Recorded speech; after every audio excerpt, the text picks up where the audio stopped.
If you want to kill a big dream, tell it to a small-minded person. I told everybody at 10 years old I was going to be on TV. I had a little problem when I said that. I had a severe stuttering problem. The assignment was write on a piece of paper what you want to be when you grow up. I'm 10. I wrote, I want to be on TV. Teacher called me to the front of the class. She called me up there to humiliate. She said, why would you write something like this on your paper? She said, who in this school ever been on TV? Who in your family ever been on TV? Who in this neighborhood ever been on TV? She said, look at you standing there. You can't even talk. How they gonna put somebody like you on TV? So every Christmas, I send her a flat screen TV. You know what 90% of the work is? Fucking grunt work.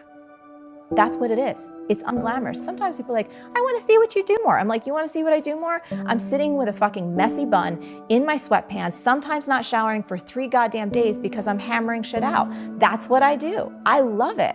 But if you're not willing to put in that kind of work, you're not going to get the outcomes on the other side. I used to get nervous when I walk up to the stage when all I could focus on is me. I was so concerned about what people think. What do I sound professional? Would they understand my accent? Oh man, make sure I cover every point I want to cover. Am I telling that story perfectly? And do I sound smart? Do I look good? Whenever you are in front of an audience and you focus on yourself, me, how people perceive you, you will get nervous because you are afraid of being judged. When I shift the focus from do I sound smart? Do I look good? Do I sound good? When I just forget all that shit and throw that out the window and I 100% focus on my audience. How could I change their life? How can I impact them? How can I make sure they walk away with value?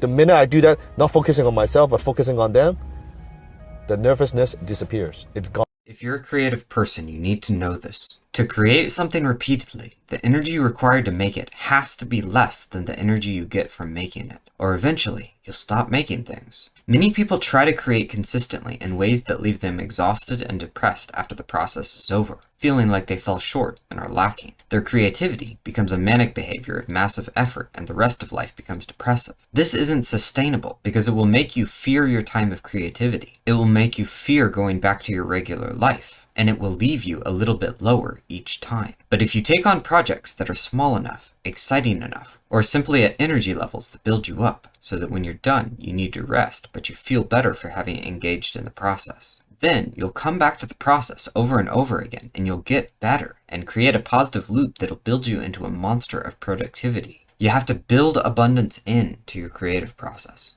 If people are not listening to you, stop talking to them.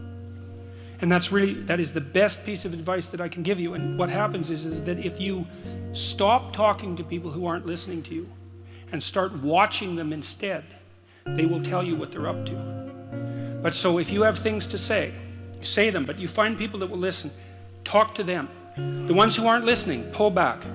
Because you're devaluing what you have to say by offering it to an audience that does nothing but reject it. Hey, I'm just going to be completely honest with you and tell you some really hard facts. 1, not everyone's going to like you or wish the best for you in life. 2, you can't make everyone happy, no matter how hard you try. And 3, you can't force someone to love you the way that you love them. And that's just the hard truth. However, what you're not going to do is change who you are because of those kinds of people. The world needs more kindness and love, so don't deprive the world of your light because of the darkness in others. Okay? These are the skills that are not taught in the schools. Talking to people. Yeah. If I'm a cameraman and I want more work, how do I knock on a door or make a phone call, get in front of someone? So hard. Impress them. If I go to Harrods right here, I'll see how many people don't have that skill. I walk in, I don't even get a hello. I don't get hello. How you doing? Great to have you here. Appreciate you being here. It's so nice for you to drop by. Thanks for coming into Cartier. I mean, it's a $3 million ring over there. I went in there the other day. I can't even get anybody to show me any. I'm like, how much is the ring? And they kind of look at me, right? Can you show it to me? Do you mind showing it to me? He showed it to me, told me how much it was, and I leave. You didn't show me a second ring, a third ring, a fourth ring. So those are the skills that people need, right? How do I interact with people? Communicate. Yeah. You're a young guy, I'd literally just go all in. And if you lose, you lose. That's my thought. I think almost everyone in here who's young, you got to take a risk and just get after it.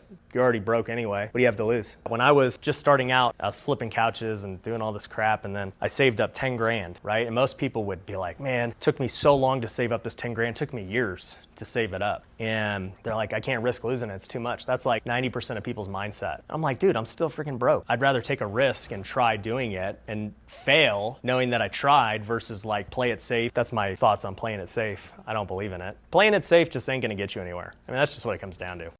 If you could change the way you wake up in the morning, stop saying, I got to go to work. I got to work out. I got to get this weight off of me. I got to go and meet with the people at the school. I got to deal with my coworkers.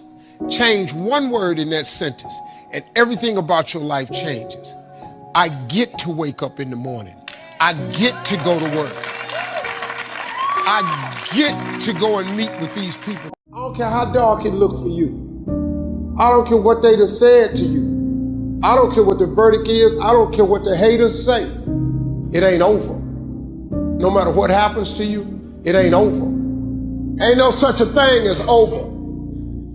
Do you know, man, that you can actually mess your life completely up? You can jack it all the way up and you can turn around and get it right. Do you know that you can be divorced multiple times and still be okay? Do you understand that you cannot have a degree and still be just fine? Now, whatever you've been through, whatever that is, guess what? You're still here. You have a great life in front of you, but your great life is in front of you. It's not behind you. Pull yourself together and quit tripping because you in the process. God is processing you. He ain't through with you. If he was through with you, you would not wake up in the morning.